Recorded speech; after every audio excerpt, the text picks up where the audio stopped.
Monarch is building the future for those interested in one wallet that consolidates the best services and functionality into one simple and easy-to-use app. Monarch will empower users to control all aspects of their financial kingdom from the palm of their hand. You may have heard the phrase, not your keys, not your crypto. With Monarch, you own your keys and seed, meaning you own your crypto. With Monarch, you can store, receive, send, swap, buy, sell, and earn interest on your crypto, track your portfolio, the news, the market cap, and more today. We're constantly adding new services and updates too. Learn more today by visiting monarchtoken.io or download the wallet for free today from Apple or Google.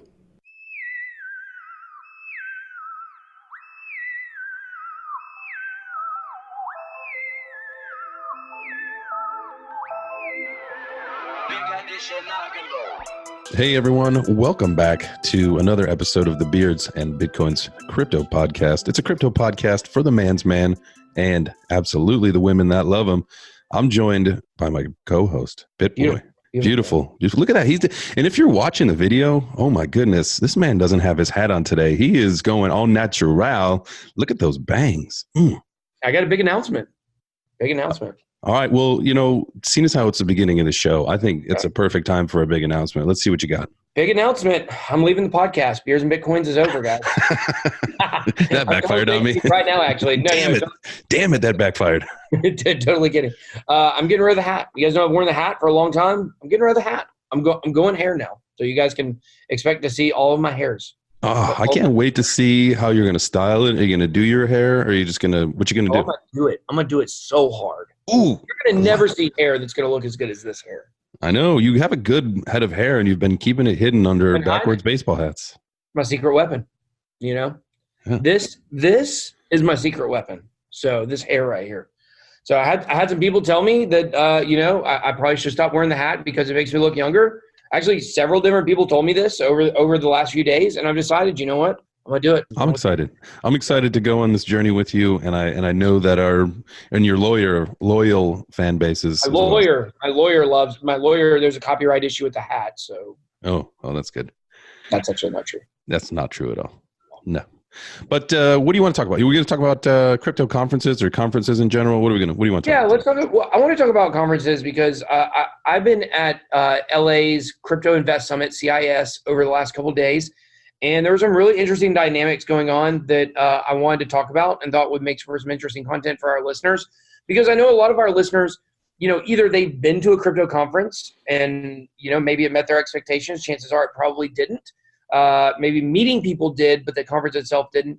Or there's people out there that are saying like, should I go to a crypto crypto conference? Is that something that I want to put my time and money into? And I thought that would be a good conversation today for our listeners. So I guess that's a great question because most of the crypto conferences are very expensive. So it's an investment in your time and money for sure. Yeah. But so you've been in CIS. I got to say, man, I've been pretty envious seeing all the pictures of you, Stash, Wendo, Quinn, everyone, man. Everybody. We did it big out here. I was just here. I've only been here for a little over 24 hours, actually. I flew in yesterday morning. I had to get up in Atlanta at 4 a.m., fly out at 6 a.m. I got to the conference at 9 a.m. Pacific time. I was there all day and doing interviews, had lunch with Catherine Crowley from Binance and some other folks. It was pretty cool. And then after that, there was a yacht party last night. So we went to the yacht party, hit that up. That was a lot of fun. Was that through Blockchain Beach? Blockchain Beach. Big shout out to Austin, all those guys over there. So what's up?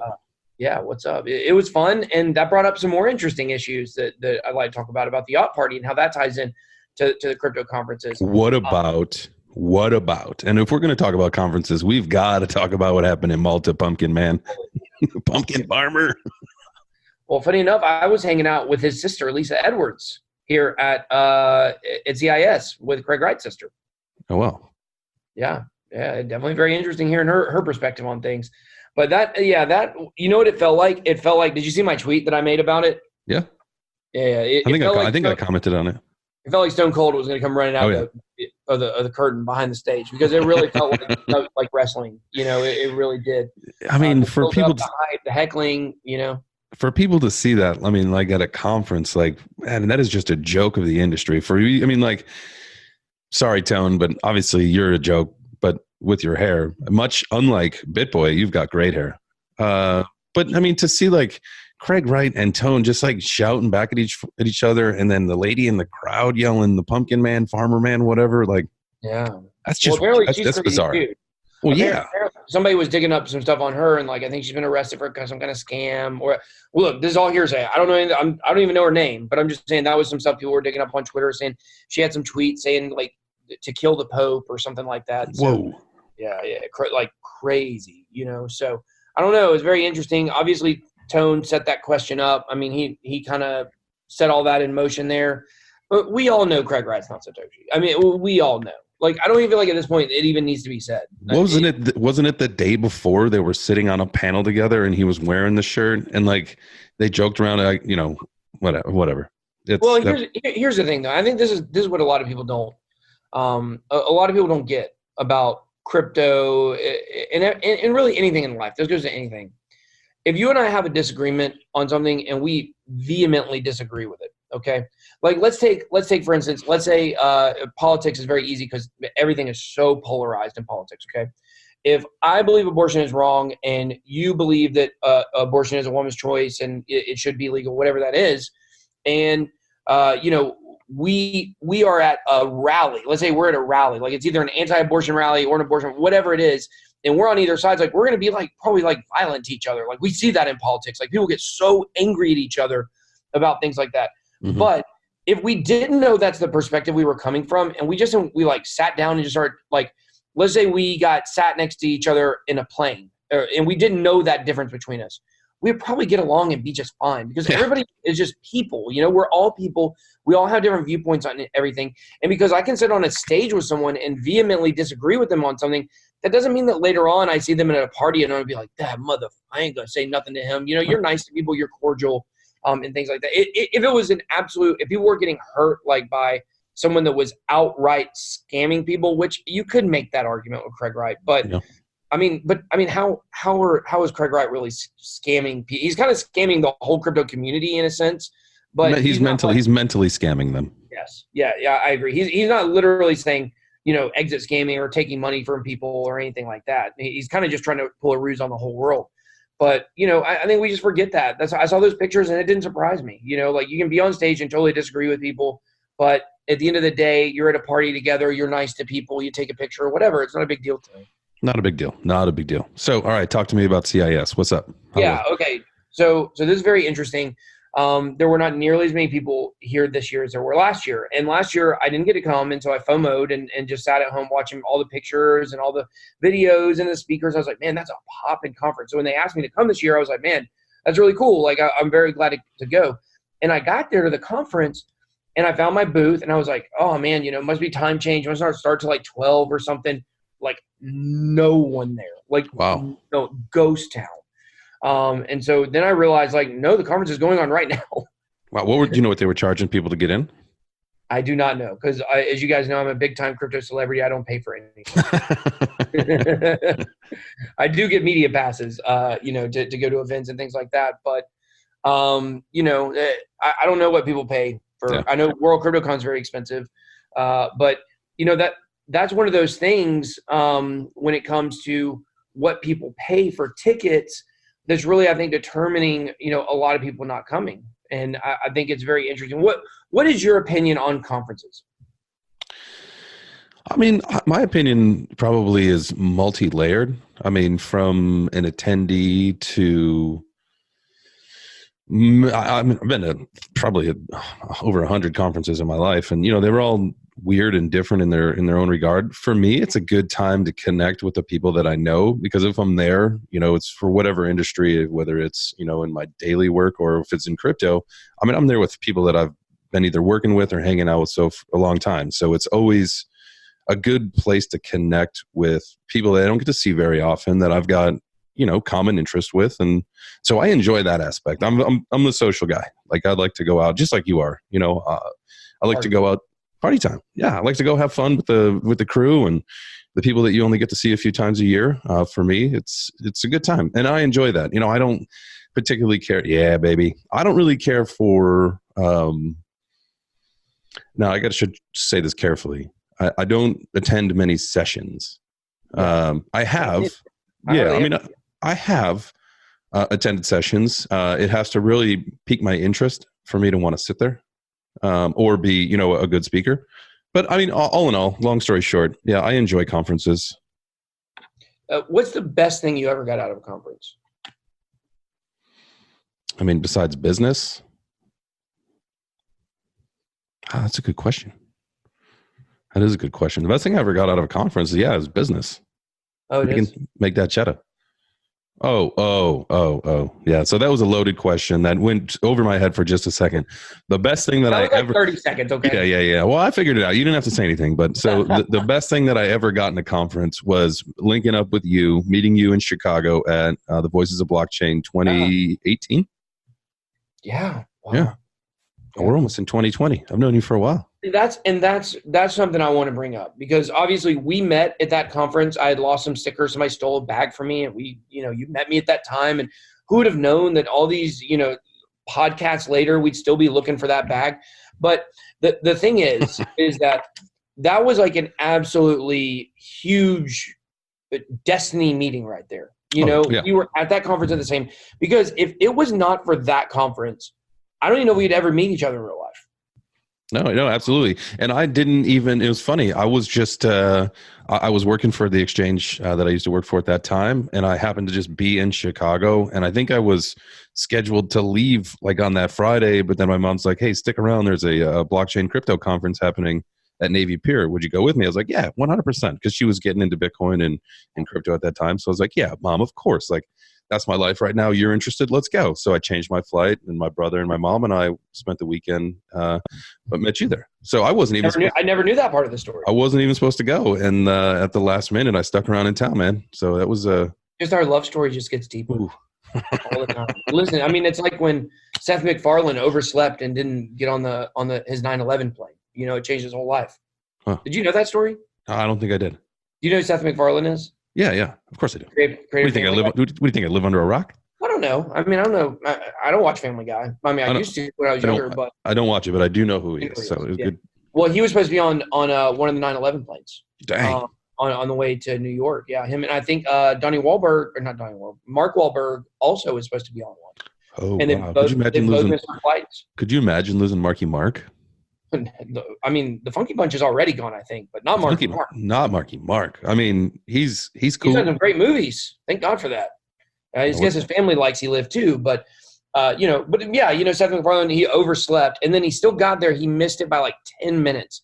Fell asleep in the airport and woke up waiting for the next flight, and he woke up to everything happening on the news. He's like, "You got to be kidding me! It's crazy." So that's crazy. I didn't know that. Yeah. You look it up. He's done some interviews about it and stuff like that, but.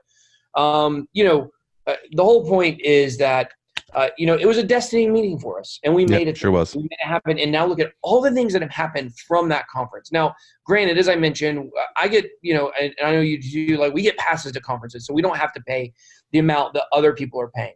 However, the value that I took out of going to that conference and meeting you, like it has been immense. I mean, mediocre. I'd call it like more XRP than Bitcoin, but. Shots fired. Shots fired. And it's been absolutely huge. And I looked at some relationships I made while I was out here over the last 24 hours that are going to be really huge for me going forward, I believe, and things like that. So, I talked to somebody last night at the yacht party, which interestingly enough, the yacht party actually, I feel like had more people than the conference. Oh, really? Yeah. I think there were like 300 people there, and I felt like I don't know if there were 300 people at the conference. It was close. Now, I don't know day one. I wasn't there for day one. Day one was a little more crowded. But day two, I would say there were definitely more people at the yacht party than there were at least in terms of just attendees. Attendees for 100%. There were more people on the yacht party. If you count the exhibitors and the speakers, I don't know where those numbers would lie. But I talked to somebody last night at the party at the very end. And I said, oh, so, this is your first crypto conference. And they're like, yeah, this is our first crypto conference. And I said to them that I asked them, I said, what did you get out of going to the conference this week? And they said, oh, well, we didn't actually go to the conference. We're from Orange County, and we came up here because we knew this was going on. So we went to Wendy's event. They went to the yacht party. They did all the side events. They might have even went to the convention center, but they didn't go to the conference. The reason is, I said, why? They said, we're just here to network, and we can network at these other events. We don't have to actually go to the conference. And I think that speaks a lot to the fact that a lot of these people that go to conferences a lot, like not the influencers or the speakers, but like attenders, they've already been to conferences before. And if they are going to network, then they're not going to pay the conference price amount when they know there's another way that they could network. Now, when Bitcoin comes back and we get back to all-time highs and excitement starts coming back, and then a bunch of new people come in the space, they'll be willing to pay those prices again. But people have been in for a long time, they're just not. Yeah. I mean, it's, and I think it's one of those things that definitely, I mean, it sounds like it translates into, many industries, but most of your best networking is done at the hotel bar. It's not in the hall. It's not at the sessions. It's not, at the exhibitor center or anything. It is at the social events, because that's where people let loose, Yeah, let loose. Let their hair down. Oh, yeah. It looks so pretty. Let their head down, son. So, but I thought that was very interesting. And I think that I think last year there was this big idea for conferences that like attendance was down from 2017 or early 2018. Everybody knew that. And it was kind of like, it was like a downer. It was like, oh man, like people just aren't excited about this anymore.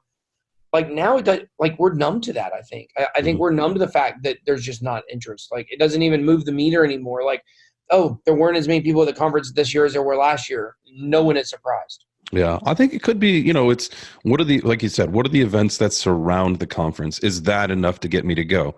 It's like World CryptoCon in Vegas. It's like, yeah, it's a great conference. Don't get me wrong, but it's a conference. But what are the events that are happening outside of the actual exhibit hall hours or the session hours? Is it going to make it worth for someone to fly in and go to Vegas for the Halloween time? Yeah, and I think that's the whole thing is being around Halloween, being in Las Vegas. That's the appeal of the conference. Yep. If this conference was in Omaha in September, literally no one would go. No. Yeah. So I am looking forward to World CryptoCon. Also got Chainwise coming up. I'm actually going to be speaking at Chainwise. So if you guys are in Cincinnati, November 8th and 9th, you guys, come see me. I'll be up on the main stage. I don't know if there's more than one stage, but I'm on the main stage. Okay. So I'm going to be talking about investing for beginners in cryptocurrency, which kind of ties into something else we got going on. Yeah. Tell about it.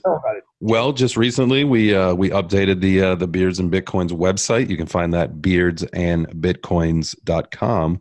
In there is a page where you can get the 21 Bitcoin best practices. All you got to do is just give us an email address, beardsandbitcoins.com.